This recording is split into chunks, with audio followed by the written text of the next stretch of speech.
इतरेतर योग द्वंद्व है कि कृत मने धातोर्विहितः तृतीयाध्याय समाप्ति यावत् धातोर्विहिताः प्रत्यय विशेषाः तिंग भिन्नाः कृत संज्ञकाः प्रत्ययाः अत्र कृतपदेन गृहीता भवन्ति। कृत का अर्थ हो गया तृतीयाध्याय समाप्ति यावत् धातोर्विहिताः तिंग प्रत्ययाः अत्र कृत शब्देन गृह्यन्ते।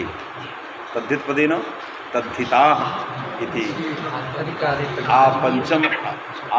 पंचम समाप्ति यावत् पंचमाध्याय समाप्ति यावत् तद्धिताधिकारे पठिताः ये प्रत्यय विशेषा ते यत्र तद्धित पदेन गृहीता भवन्ति। समास प्राक् कणाराः समासः इति अधिकारे समास संज्ञकाः शब्द विशेषा समास पदेन संगृहीता भवन्ति। प्राक् कणाराः समासः कणा इत्यतः प्राक् समासाः अधिकारः समासस्य अधिकारः तर्हि एतद् अधिकार पठिताः तत्तत् शब्द विशेषाः है कि नहीं समास पदेन शब्दाः गृहीताः सन्ति। अत्र संभूय इतरेतर योग द्वंद्व समासः कृच्च तद्धितश्च समासस्य इति कृतकृत् समासाः इत्येकं पदं प्रथमायाः बहुवचनान्ते च इति प्रथमान्तम् अव्ययपदं सूत्रे पदद्वयम्। विचारः क्रियते क्या लिख रहे हैं? कृतद्धित समासाश्च कृत का परिचय हो गया, तद्धित का भी हो गया, समास का हो गया। अग्रे किं करणीयम्? अर्थवत् इति अनुवर्तते। तो अग्रे एवं करणीयम् अर्थवत् इति अनुवर्तते। तो अर्थवत् इत्यस्य अनुवृत्तिः भवति। किमर्थम् अनुवृत्तिः? संज्ञा विधौ प्रत्ययग्रहणे तदन्तविधौ नास्ति। परिभाषा प्रवृत्ति संचारः अत्र न स्यात्। परिभाषायाः प्रवृत्तिः अत्र न स्यात्। कुत्र? कृतद्धित समासाश्च सूत्रे। यतोहि प्रत्यय मात्र बोधक पद घटिते शास्त्रे संज्ञा विधायके सूत्रे यदि प्रत्यय पदम उपात्तम तदा तत्शास्त्रे तदंत विधि न भवति इति निषेधभूता परिभाषा अपवादभूता परिभाषा अत्र न प्रवृत्ता स्यात्। तदर्थम अर्थवती इति अनुवर्तते।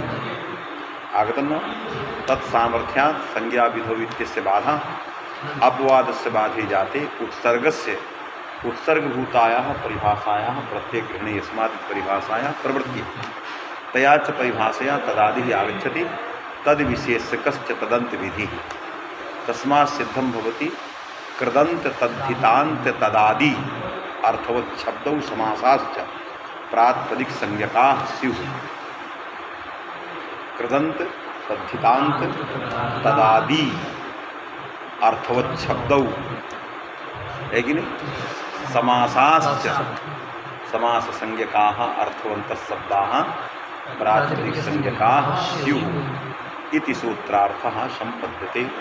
अर्थवत् इति अनुवर्तते इति व्याख्यानेन। समझ में याद आ गई? हाँ पढ़ो चलो। तत्सामर्थ्यात् तदन्त विधि। तत्सामर्थ्यात् तदन्त विधि। तत्सामर्थ्य माने एतत् अर्थवत् अनुवृत्ति सामर्थ्यात् अपवादस्य बाधाः निषेधभूतायाः परिभाषायाः अप्रवृत्ति तस्मात् स्वयमेव तदन्त विधि। प्रतिबंधक को हटा दिया तो बहने लग गई गंगा। जहाँ से रुक रहा था जिसके कारण उसको हटा दिया। इसके कारण से तदंत विधि रुक गई थी, हटा दी तो स्वयं तदादि आया, तद विशेषक तदंत विधि हो गई। तो कृदंत तद्धितांत जो तदादि और अर्थवान जो समास उसकी प्राथमिक संज्ञा हो, ये अर्थ बन गया। नहीं अब उसको लगा रहा है, उसी को लगा। अर्थवती इति अनुवर्तते तत्सामर्थ्यात् तदंत विधि एतादृशम् यत् प्रतिज्ञातम ग्रंथकारेण तमेव वाक्यम उपपादयति। इसी वाक्य का तात्पर्य लगा रहा है। अर्थवती इति अनुवर्तते तत्सामर्थ्यात्। तो अनुवर्तते में लगाने की कोई जरूरत नहीं है। अनुवर्तते हो सकता है, वर्तते। तत्सामर्थ्यात् को लगाना है कि तत्सामर्थ्यात् क्या है कि नहीं? उस तत्सामर्थ्यात् तब होगा जब ये व्यर्थ हो। उसी को लगा रहा है उपादन करने। हम लोग तो कर दिए, ये क्या कर रहा है? हम लोग तो अपनी विधि से कर दिए कि अर्थवत् इति अनुवृत्ति सामर्थ्यात् अपवादस्य बाधा उत्सर्ग परिभाषा प्रवर्तते तया परिभाषा उपस्थाप्यमान तदादि विशेषकस्तदंत विधि तस्मात् सूत्रार्थ। हम लोगों ने तो कर दी, इसकी अपनी एक अलग शैली है कि तत्सामर्थ्यात् को कैसे लगाया जाए, उसको लिखना आएगी। नहीं जहत स्वार्थायां वृत्तौ कृताम तद्धितानां च अर्थः अस्ति। क्योंकि यदि तदंत विधि नहीं करोगे तो यही अर्थ करोगे। कृत की प्रातिपदिक संज्ञा होती है, तो जब कृत की प्रातिपदिक संज्ञा होगी तो कृत मिलेगा कहाँ? किसी प्रकृति के समीप में मिलेगा, ऐसे तो अकेले पड़ा हुआ नहीं मिलेगा।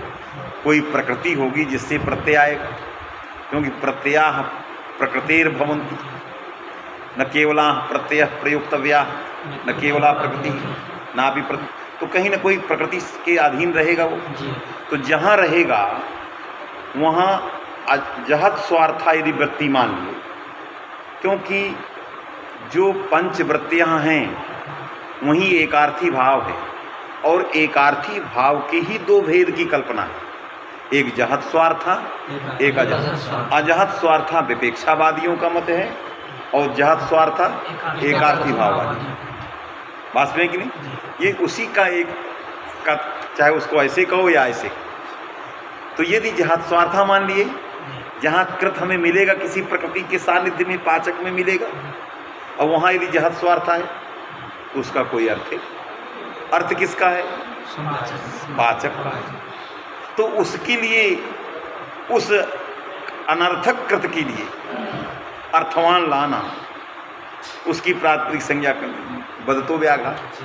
अर्थवान कृत कहो तो जहत स्वार्था पक्षे मने एकार्थी भाव पक्षे कुत्रापि अर्थवान कृतेव न मिलिष्यति। तर्हि कथम उच्यते अयं कृत अर्थवान अर्थवत् कथम उच्यते? कोई कृत है ही नहीं है जो अर्थवान, सब सर्वे अनर्थका, तो तत्रापि अनुवृत्ति ही व्यर्था अप्रसिद्धत्वात्।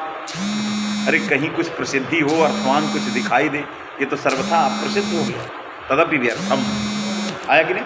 तो जहाँ स्वार्थायां वृत्तौ सर्वत्रापि कृत प्रत्ययानां अर्थराहित्येन तदर्थम अर्थवती अनुवृत्ति ही व्यर्थैव।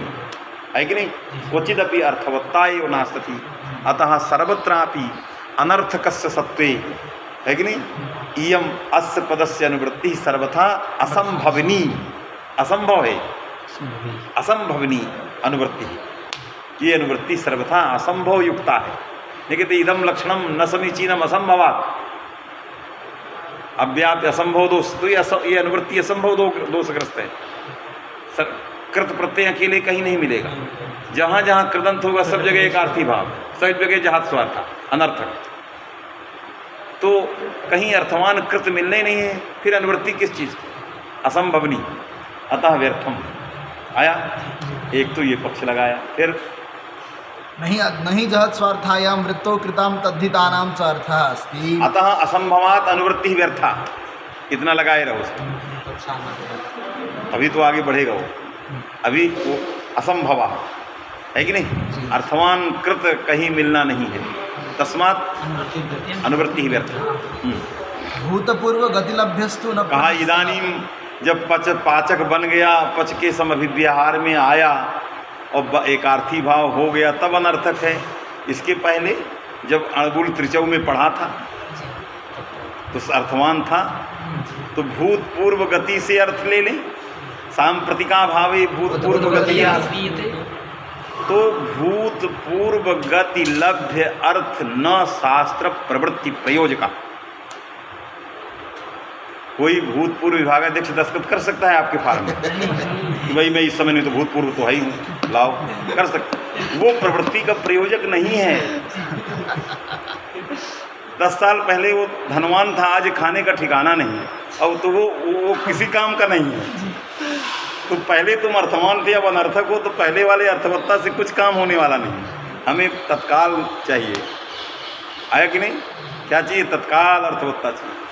इसलिए भूतपूर्व गति लभ्य है कि नहीं, न प्रशस्त माने न शास्त्र प्रवृत्ति प्रयोजक, ये लगा, ये प्रशस्त नहीं।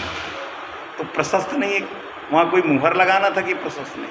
अरे किसी अर्थ को लाओगे तो शास्त्र ने लगाओगे, है कि नहीं? तो जो वही प्रशस्त वही होता है जिसके अर्थ में शास्त्र दौड़ने लगे,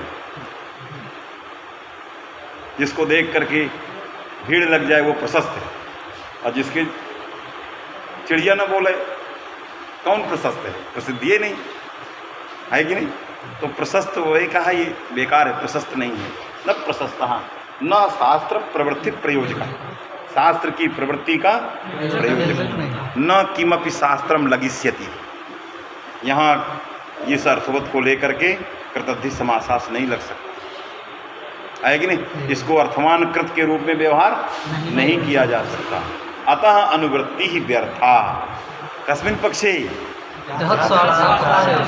माने विवेकार्थी भाव कहा स्वार्थ विपेक्षा आश्रियते एते नैयायिका सन्ति विपेक्षावादी ने अन्य दार्शनिका।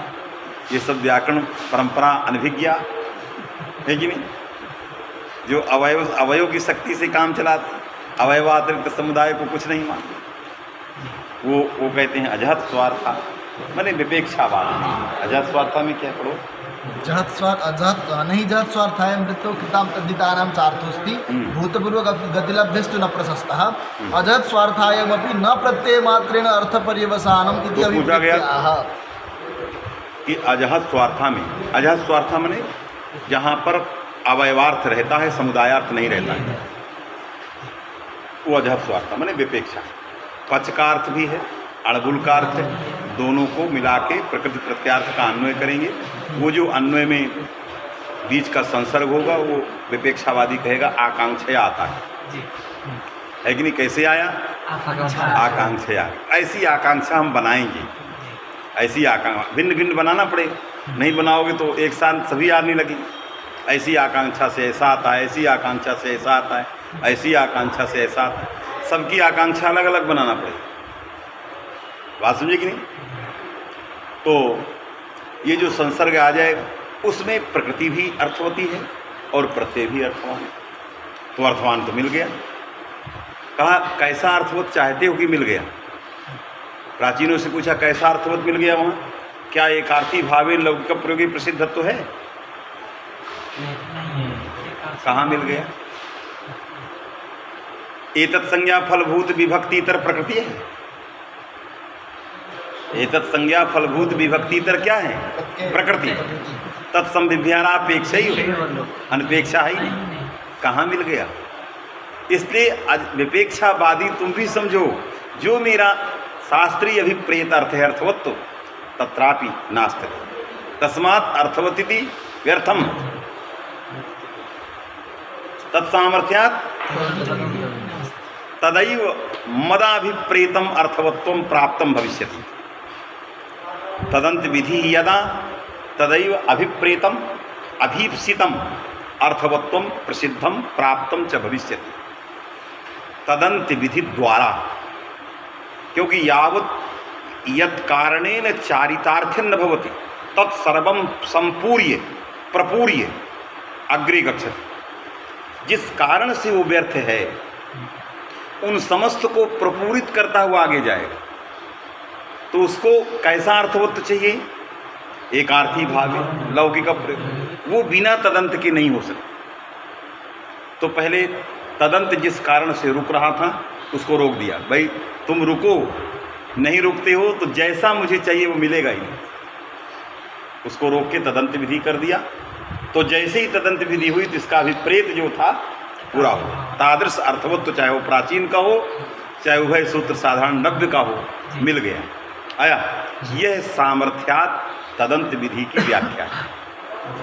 ये जो तत्सामर्थ्यात तदंत विधि है उसकी व्याख्या ये है। जो लोग तत्सामर्थ्यात तदंत विधि की व्याख्या करते थे विशेष्यत्वेन अन्वयात, उस पक्ष में ये सारी व्याख्या निरर्थक है। जिन लोगों ने अर्थवत अनुवर्तते तत्सामर्थ्यात मने विशेष्यत्वेन अन्वयात मने कृत तद्धित विशेषण होंगे, अर्थवत विशेष होगा तो संज्ञा विधौ स्वयं नहीं लगेगा, क्योंकि साक्षात प्रत्यय निष्ठा उद्देश्यता नहीं है, अर्थवत निष्ठा उद्देश्य। तो वो तो स्वयं हो गई तदंत विधि। उसकी लिए जो लिखा है, उपादन किया, वो बिल्कुल व्यर्थ है। इसका मतलब ग्रंथकार के मस्तिष्क में विशेषत्वेन अन्वय ये नहीं था सामर्थ्यकार, अन्ना सामर्थ्य शब्द की इस अर्थ में कभी शक्ति है। सामर्थ्य पद का के अक्षर स्वारस्य जो है नहीं निकल पा, इसलिए ये जबरदस्ती जिन लोगों ने ऐसी व्याख्या किया या करने की इच्छा रख रहे हैं, वो सब क्या हैं? हठात प्रौढ़वादिनः सन्ति, हठ धर्मयुक्ता हठ धर्मिणा।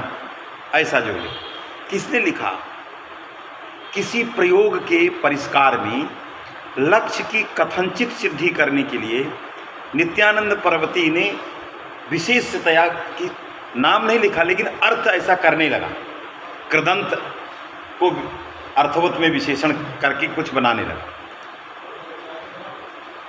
अब वो परिष्कार के कतिपय दोष के लिए कुछ प्रयास किया, लेकिन वो आवश्यक थोड़ी था। अरे जैसे ये निवेश कर दो, फिर नहीं बैठा तो दूसरा हटा दो, जो नेट बोल्ट बैठेगा उसको बैठाएंगे, निकाल के नापना होता है। परिष्कार का मतलब क्या है? भाई ये बैठ रहा है कि नहीं, अभी प्रातिपदिकत्वाभाव, कुचित समासत्वाभाव, कुचित जो है ये, कुचित नापे नहीं ठीक बैठा, हट गए, फिर नापे हट गए। तो ये तो मशीन की तरह है, उसको फिट बैठता है, जो बैठ जाएगा वही सटीक बैठेगा। तो वो नाप रहे थे कि ये बैठ रहा है कि नहीं, और उस नापने को इधर की जो परिष्कार पढ़ाने वाले तो पकड़ लिए कि इसको इससे जोड़ दिया जाए, तो सब चिल्लाना शुरू कर दिया विशेषत्वेन अन्वयात्, विशेषत्वेन अन्वयात्। हम लोग जयपुर में थे, किसी ने व्याख्या कर दिया, हमने कहा समझें सुने हैं क्यों? विशेषत्वेन अन्वयात् को सुने हैं कि समझे हैं? दो चीज़ें होती हैं, एक होती है बिना समझे सुन लेना, तो सुनी सुनाई बात में तर्क नहीं, जो सुना वैसे रट दिया। जैसे गणानांतवा को मैंने सुना है, समझा नहीं, भाई जो सुना वैसे रख लिया, मैंने कुछ नहीं समझा उसको, केवल सुना सुनाया। वेद सुनते भाई सुनेंगे। तो कहने का मेरा मतलब है, हमने जब उनको समझाया कि देखो ये सारा ग्रंथ असंगत है, ये अभिप्राय मूलक ग्रंथ मौलिक ग्रंथों में कहीं नहीं। एक जगह यदि उसने किया, वो एक पूर्व पक्ष था, एक निवेश की न करना पड़े उसके लिए एक विचार था, वो सत्य है, वो कोई आवश्यक नहीं। अपना मौलिक चिंतन, अपना मौलिक चिंतन, मूल क्या कह रहा है उसको लगाई।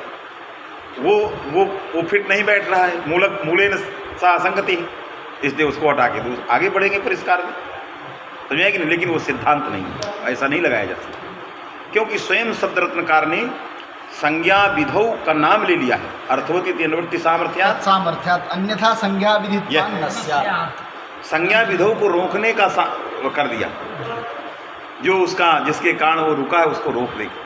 तो फिर आप वाला ये पूरा शब्द रत्न और ये मूल सब गए, सब है कि नहीं? इसलिए कैसे ये सब ग्रंथ, इसलिए वो बेकार है, वो बेसमझ बात है। सामर्थ्य की विशेष्यान्वय में लक्षणा करना, सामर्थ्य की विशेष में तात्पर्यानुपत्ति भी लक्षणा करना, ये सब व्यर्थ है। सत्या ही काम चल गया, सत्या निर्वाह कर दिया, समझ में बात आ गई? इसलिए कृदंत तद्धितांत तदादि अर्थवत् शब्दौ अर्थवन्तश्च समासाः प्रातिपदिकसंज्ञकाः स्युः इति सूत्रार्थ संपत्ति। अर्थवत् को समास में ले जाएंगे, ले सकते हो, निरर्थक माने समर्थेन सह, तो जहाँ अन्वय इधर उधर है, देवदत्तस्य भार्या इत्यादि, तो जिस समर्थ से व्यावृत्ति होती वही अर्थ होता है। अरे एकार्थी भाव है तो उसमें अर्थ, तो वही उसमें लिखा ही है, समर्थेन सह समस्यते। समर्थेन माने असमर्थ की व्यावृत्ति करना, तो अर्थवत समास माने समर्थ समास, इतना ही था। समझेगी? किया है किसी ग्रंथकारों ने लिखा अर्थवंतः समासा। कृतद्धितान्तौ इति लिट् धुक् इत्यादौ अधातुः इति कर्ता इत्यादौ तद आह कृदंत तद्धितान्तौ इति माने तदंत विधि हो गई, अर्थ बन गया। कृदंत तद्धितांत तदादि अर्थवंत शब्दाः, ये अर्थ बन गया। अब आगे क्या लिख रहा है? लिट् धुक् इत्यादौ। अब विधि और नियम पर, कृदंत और तद्धितांत के विधि और नियम पर विचार करें। कृदंते विधिरयम्, तद्धितांत के विषय में मौन है, क्योंकि वो जानता है कि भाष्यकार ने तद्धित तत्व को नियम पर रखा। प्रत्यांतस्य प्रातिक संज्ञा चेत तद्धितांतस्यैव, ऐसे नियम से अधातु भी खंडित हो गया है, क्योंकि अधातु का प्रयोजन अहन है, वो प्रत्यांत है। तो प्रत्यांतस्य चेत प्रातिक संज्ञा तो अहन की नहीं होगी। तो एक तीर से एक साथ निकाल दिया, प्रत्यांत को भी निकाला और अधातु। लेकिन कोई कहे मैं हन की ही कर लूंगा, क्योंकि धातु संज्ञा समकाल प्रातिक संज्ञा हो सकती है, क्योंकि दोनों आकड़ारी नहीं है। तो जब आकड़ारी नहीं है तो तत्समकाल यदि हमने कर लिया उसकी प्रातिक संज्ञा, तो फिर यदागमन न्याय लोपापत्ति है। तो नियम से कैसे खंडित होगा? तो कारकाल पक्ष में वो नियम लग सकता है, यथोद्देश पक्ष में खंडित नहीं होगा। इसीलिए अधातो किम अहन विचार कर दिया, किसी ग्रंथ ने नहीं ऐसा लिख दिया, इसीलिए उसको नहीं लिखा। नहीं तो नियम साधारण पकड़ेंगे लग जा रहा है। जो दिया है अधातु किम अहन, वो तो नियम से हट गया, क्योंकि अहन में ही आपने लोप करना चाहिए, वो प्रत्यांत है, तद्धितांत है, उसकी प्रातिक संज्ञा नहीं, प्रातिक संज्ञा प्राप्त ही नहीं है, अधातु व्यर्थ है। तो वहाँ इतना ही जोड़ना है, कार काल पक्षी, बस यथोद्देश पक्ष में आवश्यक, तब वो ग्रंथ जो है जहाँ कहीं भाष्यकार ने लिखा है वो भाष्य तभी संगत हो सकता है कि नहीं। तो कृदंते विधिरय में लिखा लिट धुक इत्यादि अधातु इति, तो लिट में बनाना है तो लिह की प्रातिक संज्ञा अर्थवत सूत्र से नहीं होगी, क्योंकि ये धातु है, क्योंकि किबंत में धातुत्व का परित्याग नहीं होता। क्यों नहीं होता? क्या हम सुनी सुनाई बात कह रहे हैं? किबंता विजंता धातुत्वम न चाहती, ये सुनी सुनाई बात बोल रहे हैं कि कभी हमने विचार किया इसमें, है कि नहीं? कभी विचार करने की कोशिश की कि इस प्रसिद्धि का कारण क्या था? क्योंकि धातु संज्ञा करने वाले सूत्र में मात्र का निवेश नहीं है, केवल इतना है क्रियावाचकत्व उसको होना चाहिए। तद अधिकस्य वाचकत्व नक्षति है, यह लिह क्रियावाचकत्व के साथ कर्ता का भी वाचक है। यह शिष्यते सलुप्तमान अर्थाभिधायी, लेहन कर्ता का वाचक, लेहन विशिष्ट कर्तृत्व है वो। तो अधिकस्य सत्वेपि नक्षति है, जित धातु संज्ञा के लिए जितना चाहिए क्रियावाचकत्व उतना बैठा है। यदि क्रिया मात्र वाचकत्व सति निवेश होता तो नहीं होता, धातु संज्ञा धातु तो नहीं रहता। यदि लक्षण में मात्र का निवेश हो गया, क्रिया मात्र वाचकत्व सति भवादगण पठितान पूर्वी सरसान पूर्वी मंता, तो धातुत्व तो प्राप्त ही नहीं। तो किबंता बीजंता ये सब कथनम असंगत, समझ में आया कि नहीं? धातुत्व ही नहीं है, क्योंकि लिह जो है क्रिया मात्र वाचकत्व तो नहीं है, इसलिए धातु पूर्व सूत्र से प्राथमिक संज्ञा हो जाती और कृदंत में नियम पर आ जाता, लेकिन मात्र का निवेश नहीं है। तो निवेश न होने के कारण परंपरा चल पड़ी। क्या किबंता विजंता अपनी संस्कृत बन गई है, धातु तुम न चाहती ये संस्कृत वाक्य, ये कहीं किसी का नहीं है, कोई परिभाषा नहीं, गुरुजनों के द्वारा रचित वाक्य परंपरा से चला आ रहा है। न जहती न परित्यजंती, बोलिए जो चाहिए अपने मन की संस्कृत बनाना, जनता। हाँ ऐसे जैसे ये केवल मात्र के न निवेश होने का सब वाक्य हैं, समझ में आए कि नहीं? इसलिए इसमें धातुत्वम अक्षतम, यदि धातुत्व अक्षत है तो इसकी प्रातिक संज्ञा अर्थवत सूत्र से नहीं प्राप्त है, अधातु निषेध लग जाएगा। तो लिह दुह की प्रातिक संज्ञा करने के लिए कृतध्य समासास्य का जो कृत है वो अपूर्व विधान करके विधि है, समझ में आया? तो लिह दुख में अधातु इति निषेधात विधिरयम, जहाँ कृदंत कृत का प्रत्यय का लुक नहीं हुआ पाचका, वहाँ प्रातिक संज्ञा में प्रत्यांत निषेध बैठा है। कर्ता इत्यत्र प्रत्यांतमिति परियुदा से क्यों? प्रत्यांत तदादि भिन्न होना चाहिए, ये प्रत्यांत तदादि ही है, इसलिए इसकी प्रातिक संज्ञा नहीं सिद्ध है, इसलिए कृदंते विधिरयम। आया। अधातुरिति में लिख अब रहे हैं तद्धित को छोड़ दिया है। कर्तृरूपस्य हाँ। अर्थस्य अधिकस्य भानेपि यह। क्रियावाचकत्वाक्षत्या धातुत्वाक्षतेः इति भावः। लग गया कि माने कर्तृवाचकस्य अधिकस्य सत्वेपि क्रियावाचकत्वस्य अक्षत्या धातुत्वम। क्यों मात्र निवेश नहीं तो अधिक जैसे आता न होता, इसलिए मात्र का निवेश नहीं हुआ, ऐसे इसके कारण लिख दिया। आया कि नहीं?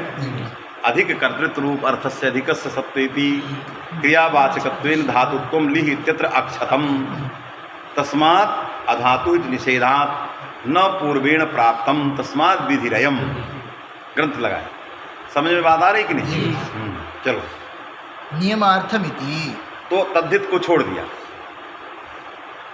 और समासक ग्रहणम नियमार्थम में आ गया ना। तद्धित को छोड़ दिया, कृदंत का विचार किया, क्योंकि तद्धित नियमार्थ सिद्धांत है। उसमें प्राचीन नवीन आधुनिक सभी नियमार्थ सब नियम मानते हैं।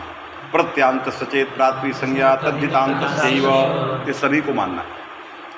समझ में आएगी नहीं? तो इसलिए जो है तद्धितांत की चर्चा नहीं किया, आगे समास की चर्चा वो करना चाहता है। न च प्रत्ययान्तत्वेन पर्युदासे प्राप्ते विध्यर्थमस्तु इति शंक्यम्। समासक ग्रहणम नियमार्थम परम मूले उक्तमासीत् कृतद्धित समासाश्चेत सूत्र व्याख्यावसरे सिद्धांत कौमुद्याम दीक्षितेन समासक ग्रहणम नियमार्थम इत्युक्तम। दीक्षितस्य इयम् उक्तिः समीचीना नवा आत्मा आलोचनम आत्मानम आलोचयति यत्र दीक्षिता। स्वयं की व्याख्या कर। स्वयं कहाँ है समासक ग्रहणम नियमार्थ? स्वयमेव व्याचष्टे। हम बात समझे कि नहीं? अपनी आप पर व्याख्या कर। मैं जो कहा हूँ वो सही है कि नहीं, इस समय आलोचना कर रहा है। इस समासक ग्रहणम नियमार्थ तो कहा, आलोचना में कहा न नियमार्थम, बड़ा गलती कर लिख रहा। देख न च प्रत्यांतत्वेन पर्युदासे प्राप्ते विध्यर्थमस्तु इति शंक्यम्। कहाँ प्रत्यांत परिदास है? अभी तदादि को जोड़ नहीं रहा है, केवल तदंत को मान के पूर्व पक्ष कर रहा है। अरे ये तो प्रत्यांत है। राजनगस पुरुषु प्रत्यय अंतः अंतावयवः चर्मावयवः यस्य समुदायस्य असौ समुदायः प्रत्यांतः। राजनगस पुरुषो इति समुदायस्य चर्मे अन्ते प्रत्ययः अवयवत्वेन स्थिति तस्मात् अयं समुदायः प्रत्यांत समुदायः तद्भिन्नः समुदायः प्रातिपदिक संज्ञको भवति तस्मात् पूर्वसूत्रेण न प्राप्ता एतस्य समुदायस्य प्रातिपदिक संज्ञा तदर्थं समासक ग्रहणं विध्यर्थम आवश्यकम क्या विध्यर्थम तस्मात् नियमार्थम जद उक्तम तन्न समीचीनम् इस पर इति न शंक्यम्। हाँ, है कि नहीं? यहाँ पुष्ट कर रहा है कि नियमार्थता मैंने कहा वो ठीक नहीं है। कहा नहीं, ऐसी बात नहीं है। क्यों? तदादि भी है साथ में। वाक्यस्य अप्रत्ययांतत्वात्, क्योंकि राजनगस पुरुष इत्याकार जो वाक्य है वो अप्रत्यांत है, माने प्रत्यांत तदादि भिन्न है। प्रत्यय ग्रहणे यस्मात् क्यों? उसमें तदादि है, प्रत्यय ग्रहणे यस्मात् से तदादि लगा है। केवल प्रत्यांत उसका अर्थ नहीं है। क्या है? प्रत्यांत तदादि। ये है। तो अयम समुदाय प्रत्यांत तदादि भिन्न है कि नहीं? जस्य समुदाय से अन्ते प्रत्यय तिष्ठति तस्यैव प्रत्ययस्य प्रकृति ही आदौ तिष्ठति सएव समुदायः प्रत्यांत तदादि। राजनगस पुरुष यह प्रत्ययः सु इति अन्ते तिष्ठति तस्य सु प्रत्ययस्य प्रकृति ही आदौ नास्ति। राजन प्रकृति ही आदौ वर्तते न सु प्रत्ययस्य प्रकृति या प्रकृति ही आदौ तत्संबंधी प्रत्यय अन्ते चेत तदैव प्रत्यांत तदादि। यदि राजन प्रकृति ही आदौ तदा तत्संबंधी प्रत्यय सु नास्ति अतः अयं समुदायः प्रत्यांत तदादि नास्ति। अतएव सर्वं क्रोडीकृत्य परिष्कारो अस्ति परिष्कार कर्ता परिष्कारेण परिष्कारं करोति प्रत्यय विशिष्टत्वम है कि नहीं? प्रत्यय विशिष्टत्वम प्रत्यांत तदादित्वम वैशिष्ट्यञ्च स्वनिष्ठ चर्मावयवता निरूपकत्वम स्वनिष्ठ विधेयता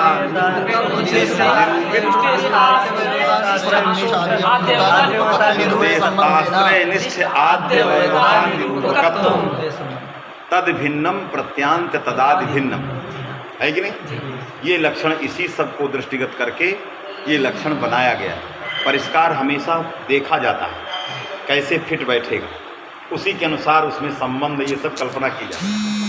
तो प्रत्ययनिष्ठ चरमावयवता निरूपकत्व तो है समुदाय में, स्वनिष्ठ चरमावयवता निरूपकत्व, प्रत्ययनिष्ठ चरमावयवता निरूपकत्व समुदाय स्थिति, किंतु सुनिष्ठ विधेयता निरूपित उद्देश्यता राजनीत्यत्र नास्ति, यह आद्यवयवः तत्र उद्देश्य नास्ति, अतः उद्देश्यताश्रयनिष्ठ आद्यवयवता निरूपकत्वं समुदाये नास्ति, एक सत्त्वे द्वयं नास्ति, अतः प्रत्यय विशिष्टायं समुदायः नास्ति, तस्मात् प्रत्यांतदादि भिन्नः एतावता पूर्वसूत्रेण एतस्य प्रातिपदिक संज्ञा सिद्धा समासग्रहणं नियमार्थं यन्मया उक्तं तत्सात्। समझ में आया कि नहीं? ये तो उसने देखा उसने कि सारा का सारा खेल तदादि पर टिका है, सारा का सारा नियमार्थ का खेल किस पर टिका है? तदादि। तदादि जुड़ने से ये प्रत्यांत भिन्न हो गया। यदि इसकी तदादि हट जाए, प्रत्यांत तदादि की तदादि हट जाए और तदंत बना रह जाए तो अर्थ होगा धातु भिन्न प्रत्यय भिन्न प्रत्यांत भिन्न, तब तो समासक ग्रहण विध्यर्थ हो जाएगा। सारा का सारा दारोमदार जो टिका है समासक ग्रहण के नियमार्थ की जो नींव है, क्या है? तदादि ही उसकी नींव है। तदादि हट जाए तो काम बन सकता है। तो उसने ऐसी कोशिश करना शुरू किया, क्योंकि उसने पकड़ लिया तदादि हो जाए तो फिर तदादि हट जाए तो इनकी नियमार्थता समाप्त हो जाए, ये बात पकड़ लिया वास्तविक, क्योंकि उसने देख लिया पूरे प्रकरण को। वाक्य से अप्रत्यांतत्वात् प्रत्यय ग्रहणे यस्माद् विहितस् परिभाषाया सत्वात्, ये सब लिख दिया वहाँ। इसके कारण तदादि के कारण जो है ये पूर्व सूत्र से सिद्ध था। तो उसने कोशिश करने लगा कि तदादि को हटाओ। कहाँ से हटाओ? अर्थवत धातु प्रत्यय प्रातिपदिकम में जो अप्रत्यय घटक प्रत्यय के बल पर आया है, तदादि आया, फिर तदंत आया, तो तदंत रुके और तदादि चला जाए। यदि तदादि चला जाएगा तो क्या अर्थ होगा? प्रत्यांत, ये अर्थ। लेकिन तदादि जाएगा कैसे? उसको हटाने के लिए नियम कुछ चाहिए। तो तदादि को हटाने के लिए कहा नियम है स्त्री प्रत्यय चानुसर्जन। इस नियम को ढूंढ के लाए कि स्त्री प्रत्यय चानुसर्जन, अनुसर्जन स्त्री प्रत्यय का बोधक कोई यदि प्रत्यय है, अर्थवत सूत्र का प्रत्यय घटक प्रत्यय, यदि अर्थवत सूत्र में घटकतया, समझिएगा टेढ़ी बात है, अर्थवत सूत्र के अंदर जो अप्रत्यय घटक प्रत्यय है, यदि यह अनुसर्जन स्त्री प्रत्यय का बोध कराने लग जाए तो तदादि फट से हट जाए, क्योंकि उस परिभाषा का नियम है अनुसर्जने स्त्री प्रत्यय तदादि विधिर निषिद्धा। अनुसर्जन स्त्री प्रत्यय के बोधक प्रत्यय के रहने पर वो प्रत्यय तदादि का उपस्थापन नहीं कराता, तदंत मात्रम उपस्थाप्यते। केवल तदादि हटता है, तदंत रहता है। अब यही से पूछेंगे, अभी तो ये जो नींव को हिलाना चाह रहे हैं, उस नींव को हिलाना चाहिए। कहाँ? राज्ञ कुमारी राजकुमारी। उदाहरण में क्या देंगे? जैसे, जैसे इन्होंने पूछा जैसे, तो हमने कहा राजकुमारी। राजकुमारी में राजनगस कुमारी सु, यद्यपि अप्रत्यय घटक प्रत्यय सु का बोधक है, वो स्त्री प्रत्यय नहीं है, किंतु अंतरंगत्वा समास की अपेक्षा जो हलंग्यादि लोप है, हलंग्याभ्यो दीर्घात का जो लोप है, यह समासापेक्षा अंतरंग। अंतरंगत्वा समास के पहले ही सु चला जाएगा। अब बचेगा अंत में क्या? कुमारी में गीत बचेगा, और वो गीत अनुसर्जन है, क्योंकि राज्ञा की अपेक्षा कुमारी विशेष है, प्रधान में प्रविष्ट है, वो प्रधान पदार्थ में प्रविष्ट है। इसलिए अनुसर्जन पदार्थ में प्रविष्ट जो गीत है, स्त्रीत्व द्योतक गीत, उस गीत को बताने वाला अर्थवत धातु का अप्रत्यय घटक प्रत्यय, इसलिए अनुसर्जन स्त्री प्रत्यय बोधकत्व आ गया। जब अनुसर्जन स्त्री प्रत्यय बोधकत्व आया, तदादि सिद्ध हो गई। तो अर्थ बना किसके लिए? इस लक्ष्य के लिए अर्थ बना। धातु भिन्नम प्रत्यय भिन्नम प्रत्यांत भिन्नम। राज्ञन गस कुमारी प्रत्यांत भिन्न नहीं है, प्रत्यांत ही है। अतः इसकी प्रातिपदिक संज्ञा पूर्व सूत्र से सिद्ध नहीं है। अतः इसकी प्रातिपदिक संज्ञा करने के लिए समासक ग्रहणम विध्यर्थम, समासक ग्रहणम नियमार्थम कथम परम मूले तो या उत्तम विचार्यता। समझ बात आई? ये खड़ा कर दिया, पढ़ लो उसमें जो लिखा है पढ़। मेरी बात समझ में सबको आ गई? ननु स्त्री प्रत्यय तदादि नियमो निषिद्धः एवं च राजकुमारी इत्यादि विद्यार्थमस्ति। मैंने जो पढ़ाया बताया बिल्कुल आपको साफ साफ कथा की तरह बताया, जैसे भागवत की कथा कर भंडारी जैसे कहते हैं, एकदम साफ। इस राजकुमारी को लेके काशी में बड़ी उलझन थी, राजकुमारी को लेके बड़ी उलझन, बड़ी उलझन, लड़ जाए विद्वान। हम भी विद्यार्थी जीवन में कि क्या इसमें रखा है, बड़ी उलझन, सब लड़ रहे हैं, कोई पकड़ नहीं रहा। हमने भी पढ़ा और पढ़ने के बाद इसको बारीकी से लगाया कि कहाँ स्त्री प्रत्यय का कौन बोध करा रहा है। तो जब तक आप अधातु अर्थवत सूत्र के अप्रत्यय के प्रत्यय की बोधकता निश्चित नहीं करोगे, क्योंकि तदादि वहीं रोकना है। अब वो तभी रोकेगा जब वो प्रत्यय स्त्री प्रत्यय का बोध कराए। अभी अनुसर्जन पर छोड़ दो, मैंने थोड़ा बोल दिया उसमें, अनुसर्जन को दृष्टिगत नहीं किया, नहीं किया। क्या है अनुसर्जन, उसको छोड़ो, क्योंकि ग्रंथि नहीं है उसमें, यही लोग स्पर्श नहीं किए। वो केवल स्त्री प्रत्यय का बोध करा रहा है, समझ में आया कि नहीं? इसलिए तदादि प्रत्यांत तदादि घटक जो प्रत्यांत है, वो प्रत्यांत से इस प्रत्यय से स्त्री प्रत्यय का बोध हो रहा है, तो तदादि हट जाएगी, तदंत रुक जाएगी। ये मान करके राज्ञ कुमारी का विद्यार्थी लोग सभाओं में पूर्व पक्ष करते थे तो कर ही नहीं पाते, कहाँ बोध करा रहा है क्या नहीं। जब बताने वाला सुस्पष्ट नहीं बताएगा तो उत्तरव घोंच पूछ शुरू हो, कोई कुछ बोले कोई कुछ बोले। एक बार शिवाला में विद्वत सभा हुई, हम लोग विद्यार्थी थे, एक कोई स्वामी जी आए थे और पट्टाभिराम शास्त्री जी उसकी अध्यक्षता कर रहे थे। उस समय सब विद्वान थे। व्याकरण का पहले शुरू होता है यहाँ का नियम, बाद में सब दूसरे शास्त्र। दक्षिण भारत में न्याय से शुरुआत होती है, मीमांसा से शुरुआत होती है, लेकिन काशी में प्रारंभ व्याकरण से होती है। यही अंतर है काशी का। यहाँ सर्वतोभावेन पहले व्याकरण पर ही विचार है। तो व्याकरण की सभा शुरू हुई, किसी ने इसको उठाया, उसी में घोच पोछ होने लगा, कुछ कोई कुछ बोले कुछ। हमारे गुरुजी थे उस समय, बहुत नवयुवक थे, जिस समय हम आए थे वो भी एकदम नवयुवक। वो भी शाम को वैसे वो जाते नहीं थे कभी सभा में, घूमते घामते लुंगिए कुर्ता में चले गए। शाम को धोती उतार के वो लुंगी लगाते, अब फील्डवे पर वहीं पान खाएं, वहीं टहले, वहीं रहता, उसी लुंगी। हम लोग भी साथे थे कि चलो वो देखें यहाँ क्या हो रहा है, बल्कि उनको निमंत्रण था, नहीं गए, चले गए। कुछ लोग तो गए, तू कहाँ बोलवा इधर था। वो ठेठ बनारसी बोलते थे और ज़्यादा बोले तो पकड़ भी लेते, शरीर में ठीक। तो कहा कि तू कहाँ बोलवा इधर में। आप बहुत बहुत आशीर्वाद जो है, आप लोगों को बहुत आशीर्वाद, सब आनंद करा। तो कहा कि जो है गुरु जी कहे कि छोड़ा हो तू का बोलबा जो समझवा नहीं। गुरु जी के लिए बहुत फिर तैयार राजकुमारी का उठाया उन्होंने पूरा साफ साफ। तो स्वामी जी कहे कि अरे अब तो स्पष्ट हो गया बहुत, ये कहाँ कौन है?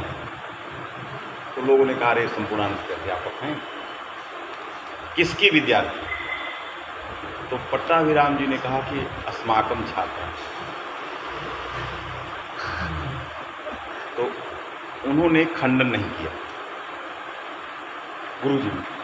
इस पर जो है गुरु जी के ऊपर फिर बहुत आक्षेप, आप बेकार आदमी, वहाँ खंडन करना चाहिए, उनसे क्या पढ़ेगा?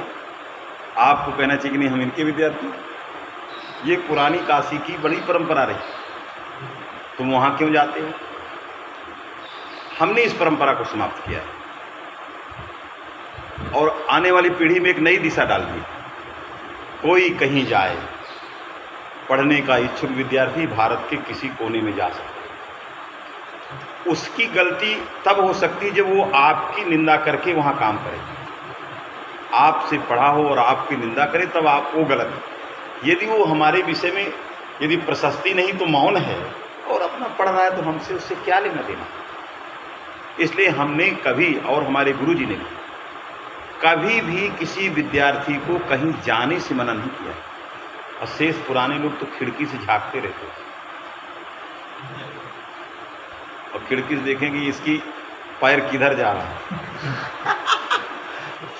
और आने पर फिर शुरू करें, हट कहाँ गए तुम? उनको क्या आता है? उनको क्या आता है? विद्यार्थी बेचारा पिस जाता है। हमने गुरु जी से कहा, गुरु जी कहे देखो हमारे यहाँ कोई अंतर नहीं पड़ता, आप कहाँ जाते हो हम कहाँ जाते हैं, इसका कोई अंतर नहीं। गुरु जी के बाद हम लोगों ने जो पढ़ाना शुरू किया, सन्यासी में पढ़ाते थे। कहीं कोई जाता है वही जाए, उससे अच्छी बात है। एक आदमी कितना पढ़ाएगा? सही। अरे मनोरमा भूति हम पढ़ाएंगे, लेकिन और उसको पढ़ना होगा तो दूसरी जगह जाएगा, उसमें क्यों सी है? कोई अपने घर के बच्चे तो मानते नहीं है, ये तो दूसरे घर के बच्चे कैसे माने? बस उसका गुण इतना ही होना चाहिए कि वो इधर की बात उधर न करे, बस ये गुण, पिसुनता नहीं होनी, पैसुन उसके अंदर। तो समझ में आ गया राजकुमारी किस तरह से तदादि निषिद्ध हुई और राजकुमारी के लिए अर्थ बना वो।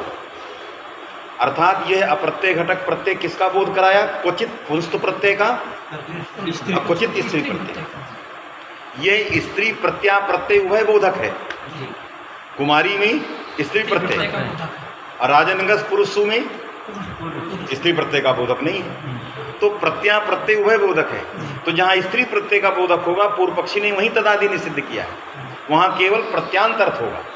उसमें प्रात्यक्षिक संज्ञा पूर्व सूत्र से नहीं सिद्ध है, उसके लिए समासक, इसलिए केवल राजकुमारी पकड़ा कि राजकुमारी की प्रात्यक्षिक संज्ञा करने के लिए समासक ग्रहण आवश्यक है, आप विद्यार्थक है, आवश्यक है।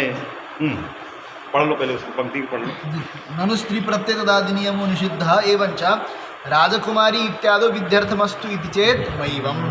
ये तो छोटी छोटी बात तो मिल गया, मैंने सारी बातें बताया। अंतरंगस्यापि हल्न्यादिलोपस्य लुग्विषये अप्रवृत्त्या श्रूयमाण एव सुपि समास प्रवृत्तेः। ये उत्तर दिया। देखो अब इसका अर्थ समझ लो, उसमें तो छोटे छोटे बात लिखे हैं। यह है अप्रत्यय घटक प्रत्यय। कुमारी में जो स्त्री प्रत्यय, स्त्री बोधक प्रत्यय था, उसका बोध जो करा रहा था वो कब करा रहा था? जब अंतरंग हलंग्यादि लोप हो जाता था, सु वहां से हट जाता था, तब ये स्त्री प्रत्यय का बोध कराता था। इससे तदादि निषिद्ध होता था। यदि अंतरंग हलंग्यादि लोप न हटे तो पुरुष सु की तरह रहेगा, राजनगस कुमारी सु। अब ये जो अंत में प्रत्यय है, उस प्रत्यय का बोध कराता, वो स्त्री प्रत्यय है ही नहीं। अरे प्रत्यांत में अंत में रहने वाले प्रत्यय का बोध कराएगा, तो अंत में सु प्रत्यय, वो स्त्री प्रत्यय नहीं, तो स्त्री प्रत्यय का बोध नहीं कराया तो तदादि निषिद्ध नहीं हुई तो प्रत्यांत तदादि अर्थ बना रह गया। ये प्रत्यांत तदादि ही से भिन्न है। कौन? राजनगस कुमारी सु, पूर्व सूत्र से सिद्ध है, समास ग्रहणम नहीं मानता। लेकिन अंतरंग हलंग्यादि लोप पहले समास के क्यों नहीं हुआ? कहा अंतरंगान विधीन बहिरंगो लुग बाधते, ये नियम लगा। अंतरंगान विधीन बहिरंगो लुक प्रयोजकी भूतः समासः अंतरंगान विधीन बाधते। अंतरंग हलंग आदि लोप का भी ये समास लुक प्रयोजक जो समास है वो समास बाधक है। इससे राजन गस कुमारी सु में समास प्राप्त और अंतरंग हलंग आदि लोप प्राप्त, लेकिन अंतरंग हलंग आदि लोप को बाध कर पहले समास होगा। जब समास होगा तो समास कब होगा? सुपि सति, सुप विभक्ति के श्रूयमाण पर समास हो रहा है और उसी विभक्ति का वो बोध करा रहा है। कौन? अप्रत्यय घटक प्रत्यय, वो स्त्री प्रत्यय नहीं है, इसलिए तदादि निषिद्ध नहीं, वही वो लिख रहा। समझ में आया जी। अब अंतरंगान विधीन ये लगेगी कि नहीं लगेगी, ये उत्तर सही है कि नहीं है? तो उत्तरवादी कहता है जैसा प्रश्न वैसा उत्तर, नहीं जैसी करनी तैसी भरनी। जैसा अंड का बंड प्रश्न किए तो अंड का बंड उत्तर भी ले लो। समझ में आ गई? अरे तुम अंड का बंड प्रश्न, तो मैंने भी अंड बंड उत्तर दे दिया, उत्तर तो हो गया। मेरा प्रश्न अंड बंड क्या है? कहा तुम्हारा प्रश्न अंड बंड है कि वहां स्त्री प्रत्यय तदादि नियमों निषिद्धा परिभाषा लगती नहीं है। जो प्रत्यय केवल स्त्री मात्र का बोध कराता है वहीं पर वो परिभाषा लगती है, तदादि नियम निषिद्ध होता है। क्या अप्रत्यय घटक प्रत्यय केवल स्त्री प्रत्यय का बोध कराता है? वो तो वह सारा समझ आएगी नहीं? इसलिए परिभाषा का विषय नहीं था, तो आपने गलत परिभाषा लगाए तो मैंने उत्तर भी गलत समझ में आएगी नहीं? तुमने धूली प्रक्षेप किया, मैंने धूल। यदि तुम्हारी परिभाषा नहीं लगती तो मेरा उत्तर ठीक नहीं, मैं तो अब ठीक उत्तर था ही नहीं, क्योंकि अंतरंग परिभाषा लगेगी कि नहीं? अंतरंगान विधि, क्योंकि अंतरंग निमित्त विनाशक लुक है कि नहीं, पहले ये देखना है। क्या कह रहे हैं? देखो, स्त्री प्रत्यय इति शब्द रत्न लिख रहे हैं, अनुपसर्जन स्त्री प्रत्यय इत्यर्थः। माने स्त्री प्रत्यय तदादि नियमो निषिद्ध है। इस परिभाषा में केवल स्त्री प्रत्यय नहीं है, अनुसर्जने भी रखा है। ये तो अनुपसर्जन है, हाँ। लेकिन तस्य येन केनापि रूपेण ग्रहणे तन्निषेधः इति अभिमानः शंकितुः। शंका पूर्व पक्ष करने वाले का, शंकितु माने पूर्व पक्ष से, पूर्व पक्षी इससे अभिप्राय का, पूर्व पक्षी का अभिप्राय क्या है? अप्रत्यय घटक प्रत्यय जिस किसी भी प्रत्यय का बोध करा दे, स्त्री प्रत्यय तदभिन्न किसी का बोध करा दे, वहीं परिभाषा लग जाती है। इस अभिमान से उसका भ्रम से प्रश्न है, तो इसी भ्रम से उत्तर है, क्योंकि न वहाँ तदादि निषिद्ध का प्रश्न प्राप्त है, न मेरे उत्तर देने की आवश्यकता है।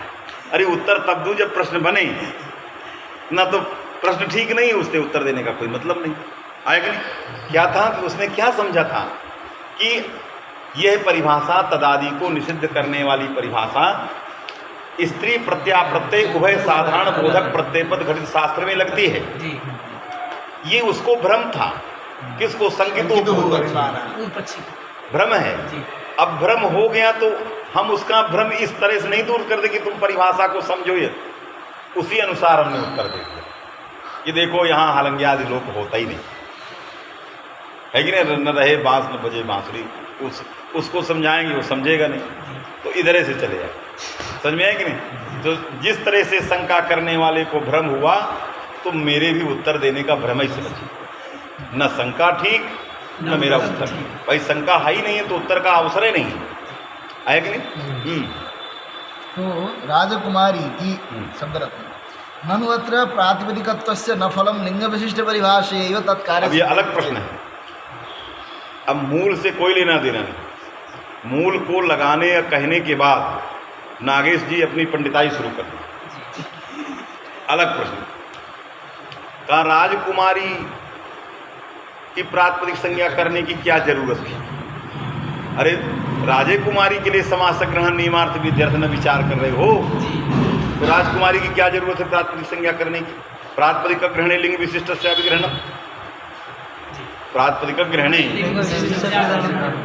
लिंग बोधक प्रत्यय रहते दृष्टानाम प्रातिपदिक तद्व्याप्त धर्माणाम अधिदेशो भवति लिंग विशिष्टे। अब वो सारे धर्म ले आएंगे, है कि नहीं? ये ननु से किसी ने प्रश्न किया, उसका भी कहा कि तुम परिभाषा के अर्थ को समझे नहीं। लिंग बोधक प्रत्यय क्या है राजकुमारी में? गीप। अतदरहित क्या है? कुमार। राजकुमार। उसमें प्रातिपदिकत्व तो है कि नहीं, पहले विचार करिए। राजकुमार की किससे हुई है प्रातिपदिक संज्ञा? समुदाय किससे प्रातिपदिक संज्ञक हुआ है? कुमार से गीप आया तो कुमार प्रातिपदिक, राजकुमार कहाँ है? तो जब उसमें वो धर्म नहीं तो कैसे ले आओगे राजकुमारी? अरे वो चीज रहनी चाहिए ना, इसलिए परिभाषा के अर्थ को ही नहीं समझते हो। इसे ननु और उसका उत्तर दोनों असंगत। समझ में आया कि नहीं? जिसने लगा रहा है वो समझ ही नहीं रहा बात को। लिंग बोधक प्रत्यय कुमारी में गीत, तदरहित राजकुमार, तत्र प्रातिपदिकत्व नास्ति। क्योंकि राजन की हुई है, कुमार की हुई है, राजकुमार की तो किसी से नहीं। अतः ये भी प्रश्न और उत्तर दोनों निर्दल है। पढ़ो, समझ में आया कि नहीं? समझ गए। नन्वत्र प्रातिपदिकत्वस्य न फलम लिंग विशिष्ट परिभाषयैव तत्कार्य सिद्धे चेत् नाम प्रातिपदिकत्व तद्व्याप्य धर्माणां लिंग प्रत्यय रहिते दृष्टानां तद्विशिष्टि अनयादिदेशेन तस्य अत्र अप्रवृत्तेः लगा जी। नहीं गीप रहते राजकुमारी तत्र प्रातिपदिकत्वमस्ति। नहीं गीप रहिते राजकुमारे इत्यादौ तदस्ति। तदस्मने प्रातिपदिकत्वमस्ति। ज्ञाप ग्रहणम तो अन्यार्थमिति वक्ष्यते। लगा? समझ में आया कि नहीं? जी। इसलिए गीप रहते राजकुमार इत्यत्र नहीं तदस्ति मैंने प्रातिपदिकत्व येन लिंग विशिष्टे अतिदेश स्यात्। तो कहा ज्ञंतात आवंतात सूत्र में रखा है। नहीं प्रातिपदिक से विभक्ति आती है तो उसके तीन कारण है विभक्ति लाने का, ज्ञंत, आवंत और प्रातिपदिक। तो प्रातिपदिक नहीं तो यहाँ ज्ञंत तो है, का अन्यार्थम। यहाँ ग्रहणम विभक्ति लाने के लिए नहीं है, वो तद्धितोत्पत्ति यथा स्यात् इति बक्ष्यते, यदि बक्ष्यते वो अन्य प्रयोजन के लिए है। इसलिए कहीं का ईंट कहीं मत लगाओ। समझ में आया?